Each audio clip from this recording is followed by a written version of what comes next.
మన facial contouring టెక్నిక్స్లో జాలైన్ shaping అనేది మనము ఎక్కువగా చూస్తూ ఉంటాము.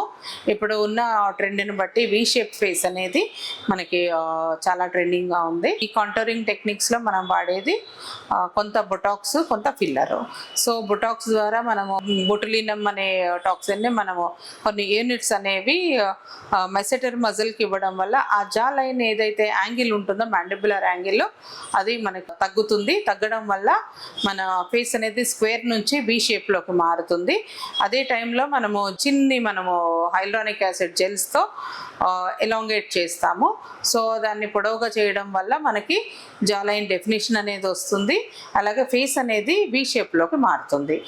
అదే టైంలో మనం చిన్న ఏరియాలో, డబుల్ చిన్ ఏరియాలో కనుక ఫ్యాట్ కనుక ఉంటే మనం కొంత ఫ్యాట్ రిడక్షన్ ఇంజెక్షన్స్ కానీ అలాగే హైఫు కానీ తీసుకోవడం వల్ల ఆ ఏరియా చాలా డిఫైన్డ్గా మారుతుంది.